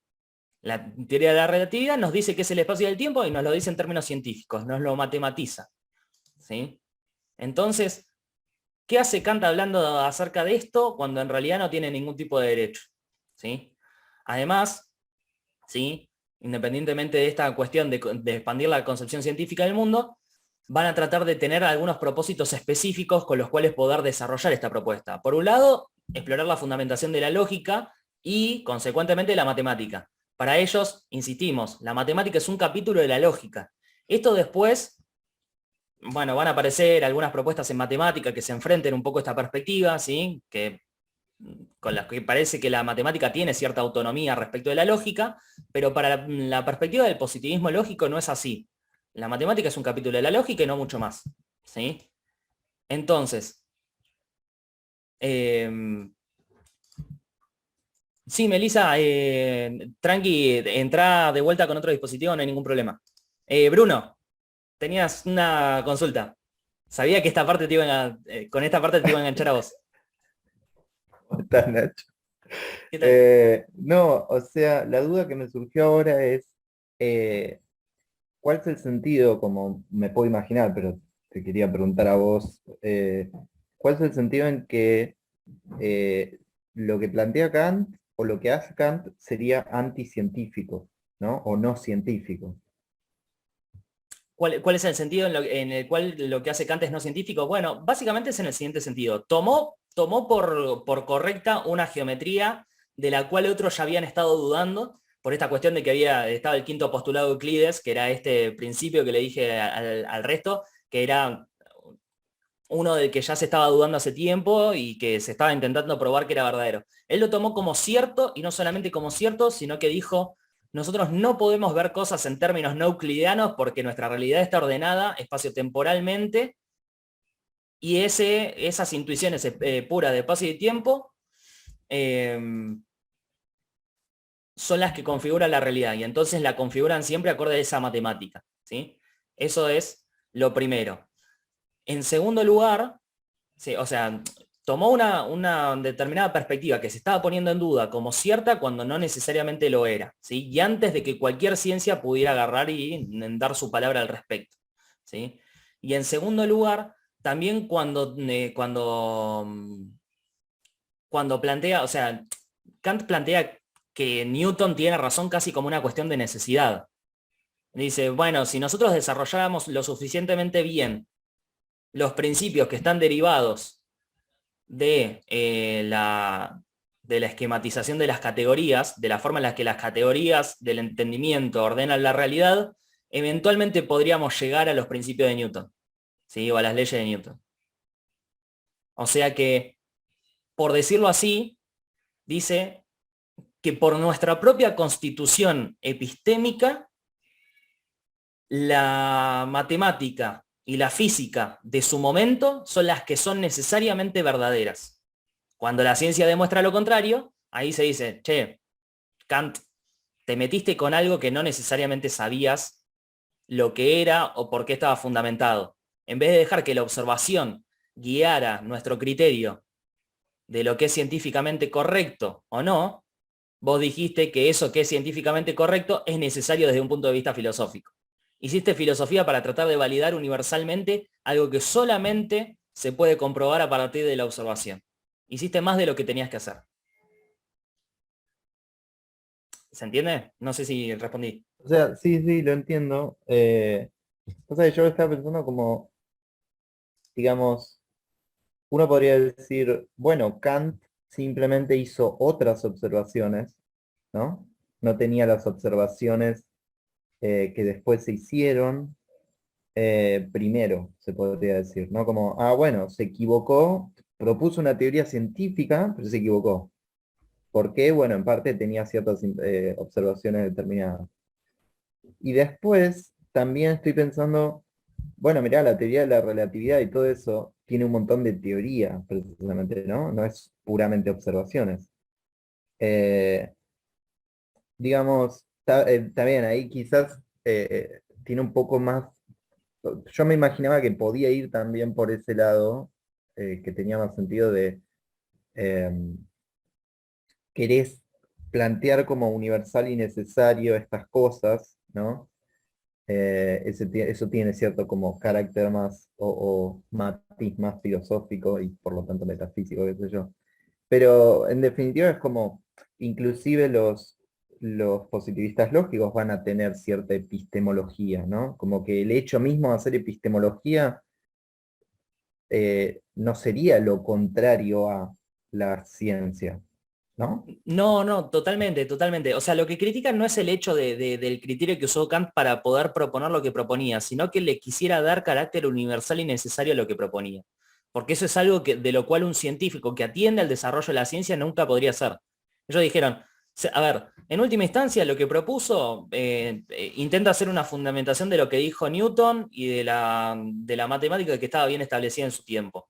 Pero los matemáticos que establecieron un determinado sistema y que lo mantenían vigente en su tiempo, no pensaban que fuera necesariamente universal y necesario. Y en el caso de Newton, con respecto a su propia física, tal vez podemos decir que pensaba que era universal, pero no que pensaba que era necesaria. En el sentido de que no necesariamente tenemos que establecerlo de esa manera, o no necesariamente es la única teoría verdadera a la que él llegó. Sí, sí podemos encontrar afirmaciones en Newton, que además era teólogo, como diciendo, bueno, esto sirve para poder fundamentar una visión teológica determinada de la realidad, o si la realidad tiene los caracteres que dice mi teoría, no hay demasiado problema con el rol que debería tener Dios para poder crearlo. O sea, está todo bien. O sea, es un sistema que también es metafísicamente plausible y posiblemente también seductor, por decirlo así. Pero ninguno trató de plantear con tal grado de... con la pretensión de que después no se pudiera decir más nada su propia propuesta. Kant sí. Kant dice, bueno, lo que yo estoy haciendo es metafísica. Mi metafísica sustenta, o sea, te permite explicar por qué está fundamentada la matemática y por qué está fundamentada la física. Y además él dice, en la crítica de la razón pura, afirma que después de lo que hace él, no hay ningún órgano de la razón pura adicional que hacer. Él dice, acá ya están todos los fundamentos de la metafísica. Después es cuestión de terminar de ordenarla para poder terminar de conectarlo con Newton y fin. Esa es la única tarea adicional que queda después de Kant. O sea que lo que dice es, toda la metafísica ya tiene buenas bases y es definitivamente cierta gracias a lo que estoy diciendo yo. Eso es algo que excede por mucho la forma de hacer filosofía del Círculo de Viena.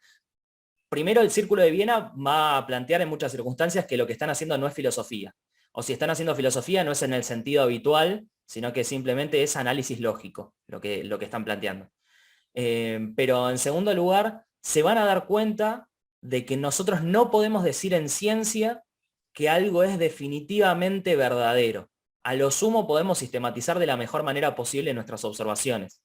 Y eso es algo que es compatible con el modo de hacer ciencia de los anteriores, se hayan dado cuenta o no, pero que al mismo tiempo permite acallar a quienes habían pretendido mostrar un sistema de mundo sin hacer una sola observación, como Kant. Kant nunca hizo una sola observación científica y sin embargo propuso cosas como queriendo decirle a los científicos, yo acá tengo la verdad definitiva. Eso es lo que interpreta el Círculo de Viena, ¿no? Yo me peleo un poco con esa idea porque amo a Kant, pero no sé si estoy siendo muy racional con esto. ¿Se entiende? O sea, la pretensión de Kant no es la misma que la de... Una cosita nada más, aparte, o sea, de todas formas, Kant cuando él dice que hace metafísica es como internamente, ¿no? O sea, sería un poco más carnapiano, casi en línea, con algo hasta ahí, porque él dice, compatible. no, en realidad lo pone más en el sentido de la lógica, dice, de la lógica de la matemática, dice, la lógica, porque él también dice eso acerca de la lógica aristotélica, es otra cosa que se refuta después. Dice, la lógica aristotélica ya se demostró su validez y no avanzó ni siquiera un paso desde los tiempos de Aristóteles. Yo quiero hacer lo mismo con la metafísica. La metafísica después de mí no va a avanzar ni un paso, no es una ciencia. Eso no, es en un modo interno del que habla de metafísica, tiene una definición especial de metafísica, pero no lo establece, no lo establece como una ciencia que se pueda desarrollar después de él. Dice, es como la lógica. La metafísica se establece por primera vez y se termina de definir conmigo. Ok, listo, clarísimo, gracias. No, por favor. Ronald, tenías una pregunta. Sí, sí, claro, muchas gracias, Ignacio. No, por favor. Permitirme, si pudiera terciar también un poquito allí. Es que, por ejemplo, en Kant uno encuentra cosas como la cosa en sí. Sí. Entonces, ¿qué es la cosa en sí? Es más, Kant no reconoce la doble dimensionalidad del sujeto psicológico y eso inmediatamente pues no nos permite ascender a una psicología que tenga carácter experimental. Ahí uno encuentra en esa línea Herbart y después encuentra a Fechner y antes de eso, si uno se va por otra línea, encuentra a Frank Brentano. Entonces, ese es un problema, digamos, allí con Kant. Cuando uno lee, por ejemplo, el análisis de las sensaciones de Ernst Mach, en mi opinión es el central y que creo que lo trataron en la clase pasada, yo no pude asistir.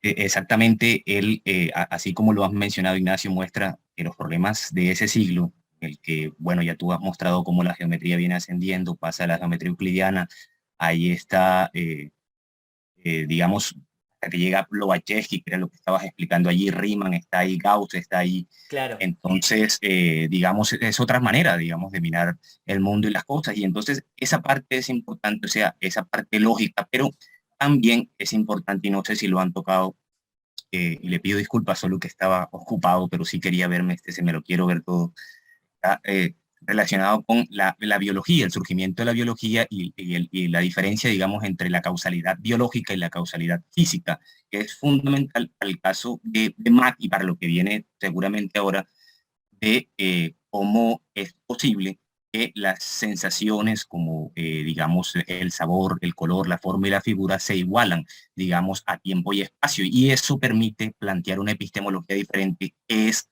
la que tiene a Mach como el padre de, digamos, pienso, del Círculo de Viena, incluyendo a Franz Brentano. Entonces, mi pregunta era por el lado de la biología. No sé si lo van a tratar en otro capítulo, porque veo que solo has hablado de geometría y demás.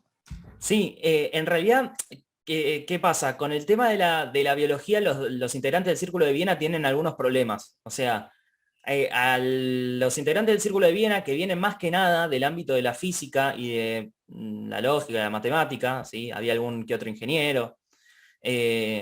A ellos les parecía que la biología no estaba bien desarrollada como ciencia todavía.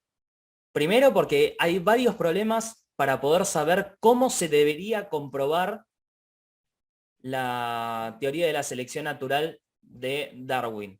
Por más que es muy exitosa, tiene algunos inconvenientes para poder acomodarse en el método científico que van a decir los integrantes del Círculo de Viena que es el correcto. ¿Sí? Lo mismo va a pasar con Popper después.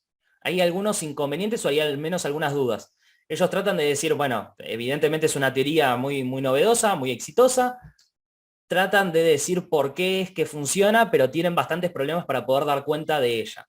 Pero más allá de eso, también había algunas tendencias en biología hasta ese momento, hasta el momento de la instauración, digamos, del Círculo de Viena, que tienen que ver con corrientes que estaban cercanas al vitalismo. ¿Sí? El vitalismo trata de proponer que hay determinadas leyes causales que solamente valen para los seres vivos y de las cuales se puede exceptuar al resto de los individuos. Para el Círculo de Viena eso no va a ser cierto.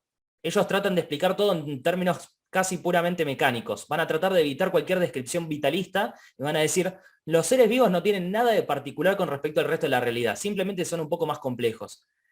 La biología debería acomodarse a todo lo que estamos haciendo nosotros en física. ¿Sí? Eso es lo que va a decir el Círculo de Viena, ¿no? Es súper polémico, porque después la filosofía de la biología va a desarrollar muy adecuadamente visiones muy alternativas que no tienen que ver con la forma de hacer filosofía de la ciencia del Círculo de Viena. Pero el Círculo de Viena tenía bastantes prejuicios con respecto a la biología.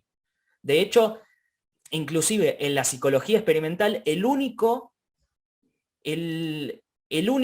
individuo más o menos cercano al Círculo de Viena que rescate intuiciones positivistas y que en determinado momento de su vida fue del agrado de los integrantes del Círculo de Viena, que se pone de acuerdo con algunas cosas que dice Brentano, es Husserl.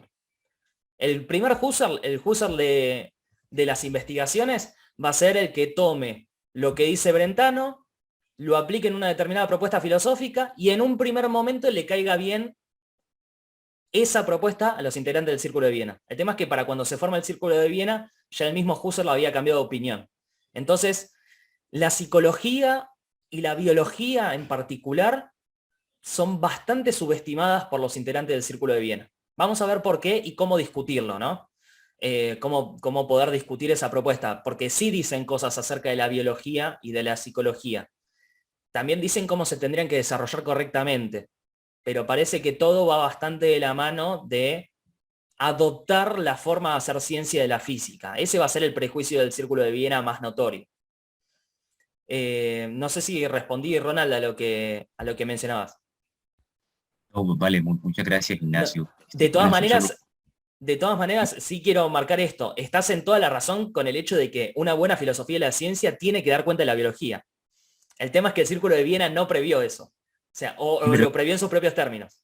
en el texto de Stadler del Círculo de Viena, él menciona a Herbart como alguien principal, casi que se hablaba el lenguaje de Herbart, y Herbart estaba exactamente de ese lado de la biología, pero nos podemos quedar toda la tarde hablando de eso. Claro, Pero el tema es que Herbart, gracias.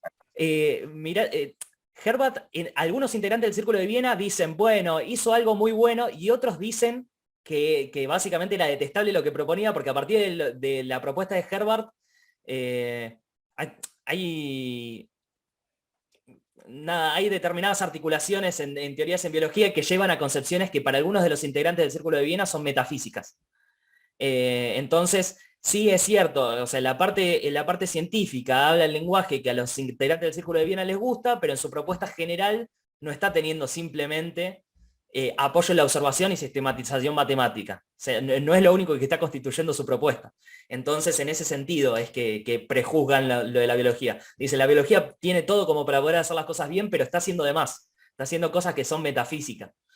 Pero está muy bien la intervención.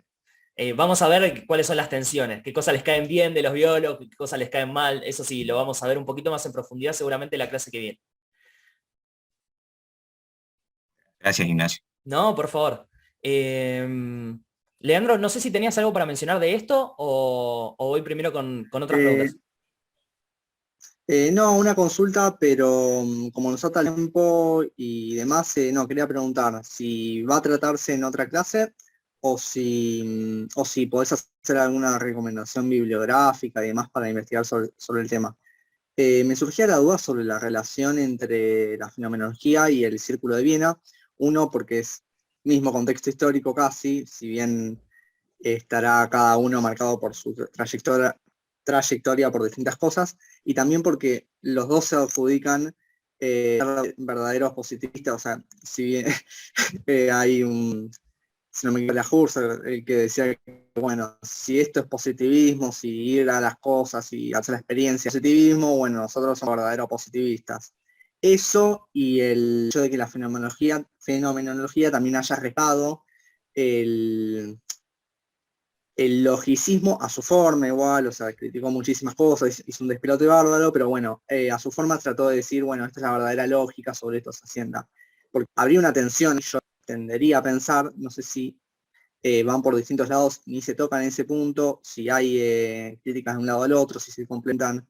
Entonces, si hay una bibliografía o si se va a tratar en otra clase, me gusta. Mira, lo que sí tengo... no sé si se me escucha bien. ¿Me están escuchando bien o entrecortado? No, joya. Perfecto, perfecto. No, lo que sí sucede es esto.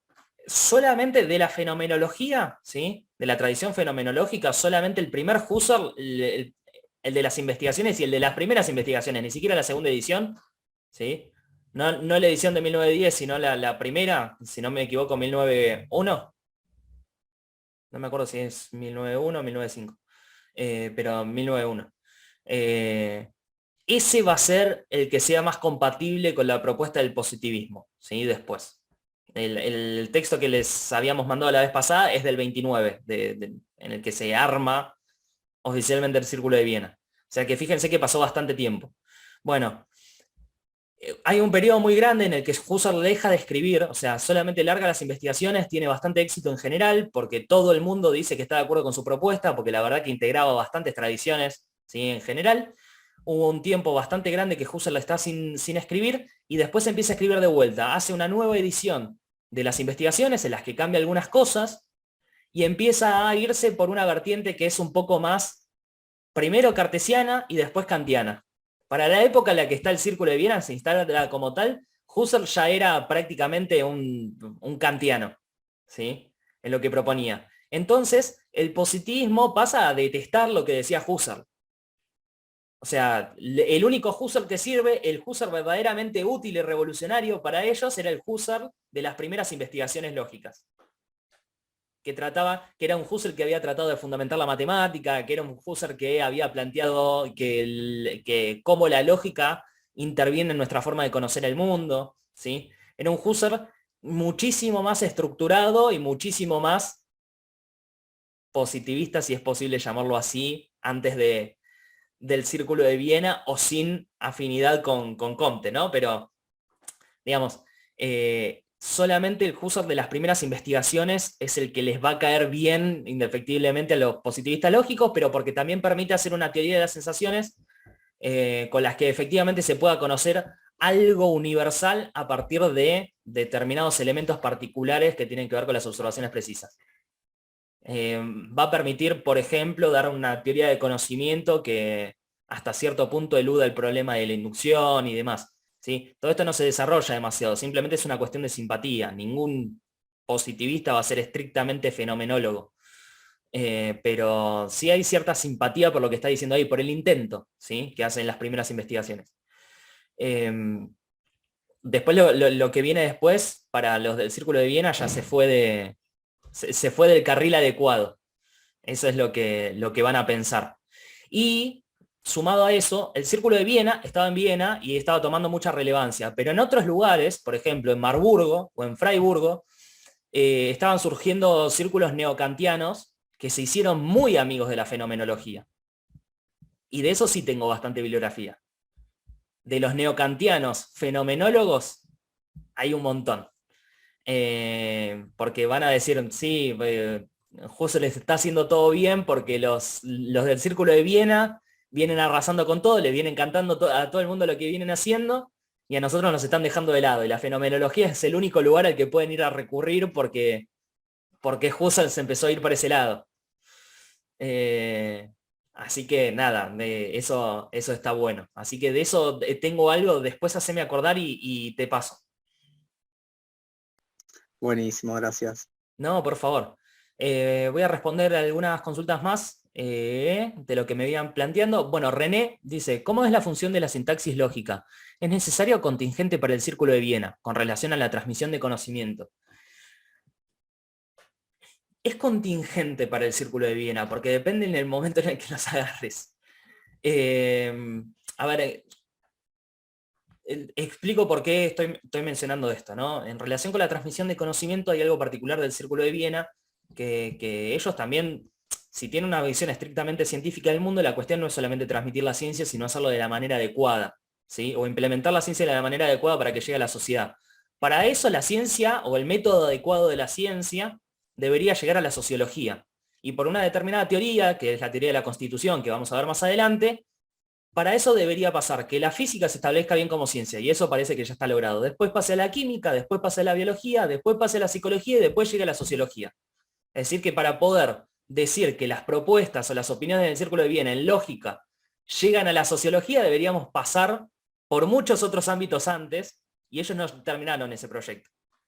Entonces, por eso digo, bueno, es contingente en el sentido de que ellos mismos sabían que tal vez no llegaban a completar el proyecto de establecer los fundamentos de toda la ciencia con esta propuesta inicial, ¿sí? Pero bueno, en ese sentido, digo, bueno, es contingente para el Círculo de Viena. Cualquier cosa que podamos decir, en definitiva, con respecto a la transmisión de conocimiento o a la sociología en general, todo es contingente para ellos. Por lo menos hasta establecerlos bien como ciencia hecha y derecha. Después Bruno me pregunta si la teoría de la selección natural se usa para hacer predicciones. No necesariamente se usa para hacer, o no necesariamente al principio se usaba para hacer predicciones, pero después por determinadas cuestiones matemáticas, y ya cuando empezamos a saber un poco más de genética, que eso es lo importante, ahí la biología empieza a entrar en el camino de la ciencia para el positivismo lógico. Cuando se descubren las leyes de la genética. Ahí se puede empezar a hacer predicciones teniendo en cuenta algunos aspectos de la teoría de la selección natural. Sí, hasta ese momento era solamente descriptiva, digamos. O por lo menos en principio era solamente descriptiva. Nos permitía describir la historia del surgimiento de las especies. Eso ya es un montón porque permite unificar un montón de cosas que estaban mal evaluadas por los anteriores, pero no permitía predecir. Cuando aparecen las leyes de Mendel, o se redescubren las leyes de Mendel, porque Mendel ya las había formulado antes de que apareciera el Círculo de Viena. Después se redescubren porque se habían ignorado un montón de tiempo. Cuando se redescubren, se empiezan a usar y con las leyes de Mendel ya se pueden hacer predicciones en cuanto a genética. Y cuando se pueden hacer predicciones en cuanto a genética, empieza a poder sistematizarse matemáticamente varias de las cosas que se dicen. Por ejemplo,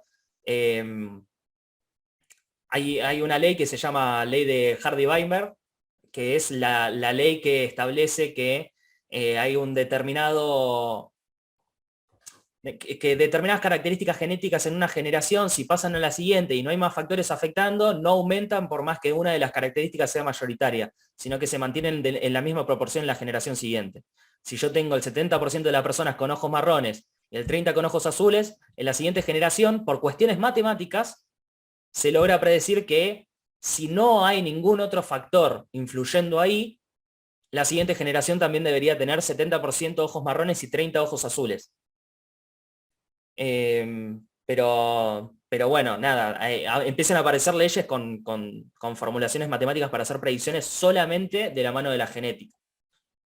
Hasta ese momento no. Bien. Ok, genial, gracias. No, Igual, sí. una acotación. O sea, en general, cabe decir que los del Círculo de Viena no eran, digamos, que cambiaba esto de la lógica, era contingente, ¿no? Pero Gödel era realista, es como tenía compromisos muy fuertes. No, yo decía que eran contingentes con respecto a la transmisión de conocimiento, ¿eh? O sea, cuando están aplicados a un problema particular dentro de la sociología, en ese sentido es contingente. Pero porque no llegan. O sea, sí, sin dudas, si hubieran llegado con todo el proyecto de desarrollarlo del todo, habría varios que pensarían que la cuestión de la sintaxis lógica, la función de sintaxis lógica, digamos, es necesaria, en el sentido de que varios son realistas. Sí, eso tenés toda la razón del mundo. Ah, ok. Digo, con respecto a este problema puntual, yo creo que sería contingente la función de la sintaxis lógica, porque no llegan a transmitir lo suficientemente bien el método científico a todas las ciencias como pretendían en un principio. Y ahí la cuestión de la transmisión de conocimiento es particular de la sociología, que es la última a la que se puede llegar. Pero sí, tal cual. Eso simplemente para que tengan en cuenta. Bruno sabe muchísimo de realismo lógico, o sea que en cuestiones que tengan que ver con eso va a ser nuestro referente acá. Bien, menciono un par de cositas antes de que terminemos y ahí dejo alguna pregunta más, si tienen para hacer o lo que fuere, que tiene que ver con esto de las pretensiones, así termino de mencionárselos, ¿sí?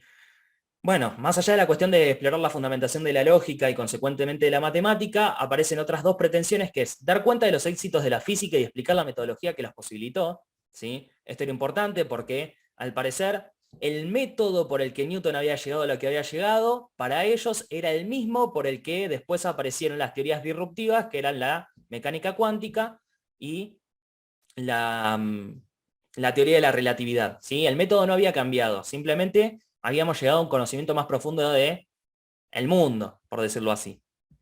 O habíamos llegado a sistematizar mejor observaciones, si consideramos que son antirrealistas y no describimos el mundo, ¿no? Pero bueno. La cuestión es que la metodología sigue estando bien. Y la metodología de la física es la que garantiza el avance de la ciencia, según ellos. Obviamente, en su mayoría físicos. Bien, y entonces la cuestión después se trata de transmitir el método al resto de las ciencias. Es decir, eventualmente hacerle llegar todo esto bueno que tenemos los físicos al resto de los científicos que no están en la misma situación. ¿Qué marca el hecho de que una ciencia esté bastante avanzada o no? El hecho de que pueda sistematizar sus observaciones y después matematizarlas. Eso es lo que para ellos va a ser bastante definitorio de una buena ciencia. Entonces, la física va a ser una buena ciencia, la química va a ser una buena ciencia. La biología todavía no lo demostró. Lo empieza a poder demostrar tal vez un poquito más desde la perspectiva de ellos a partir del momento en el que se redescubren las leyes de Mendel en genética. La psicología en algunos ámbitos lo logró y en otros no. Porque surgió la psicología experimental, pero al mismo tiempo había un montón de, por decirlo así, sectas psicológicas para ellos. La sociología todavía no lo logró, pero sí hay una ciencia social que logró entrar en el buen camino de la ciencia, que era la economía. La economía se había logrado matematizar. Entonces, dicen, los matemáticos son como el faro que guía a todas las ciencias sociales. Ninguna de las ciencias sociales llegó a lo que queremos plantear excepto los economistas. Bueno, así que vamos a explorar, digamos, cuáles son justamente los criterios más específicos, más allá de esta cuestión muy general que les dije recién, por los cuales el Círculo de Viena plantea, ¿sí?, habiendo visto todo el desarrollo de la ciencia, plantea que el desarrollo a futuro se tendría que dar con una cierta lógica, ¿sí? Pero bueno, por ahora simplemente eso de la cuestión del positivismo lógico y de lo que proyecta, ¿sí?, en base a los antecedentes científicos y filosóficos hasta ahora. Lo que vamos a ver a partir de ahora son un par de antecedentes. Ahora te respondo, Ivana, te doy la palabra. Sí, gracias.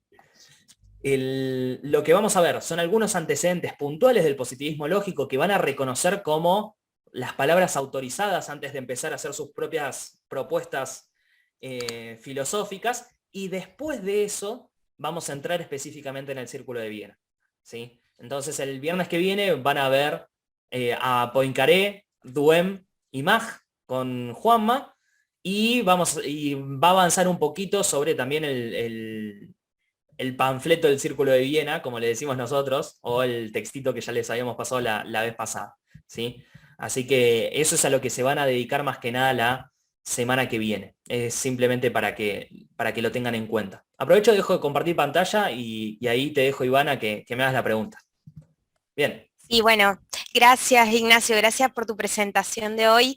Y bueno, yo tenía una consulta que en realidad es más un pedido a lo mejor de alguna lectura, porque bueno, vos al principio mencionabas, bueno, la importancia del trabajo de Ernst Mach, y después estuve buscando un poquito, ¿no?, la relación que tuvo con Einstein, y que parece que Einstein leyó parte del trabajo en física de Ernst Mach. Entonces como que me interesaría como ver el diálogo que hubo entre estos científicos que, digamos, fueron como forjando esta tradición, y los nombres de la ciencia más importante del momento. Si hay algo de eso que vos me puedas recomendar, me resultaría muy interesante. Perfecto, no, viene muy bien. El tema es que tal vez los textos, digamos, las fuentes principales tal vez son fuentes un poco duras de roer, pero sí les puedo pasar capitulitos de este libro que les había mencionado acerca de historia de la ciencia, que está bueno para poder tener una perspectiva un poquito más general de la discusión, y les puedo pasar también el texto de Mach en el que se va a basar Juanma para poder hacerle parte de la exposición de la vez que viene, ¿sí?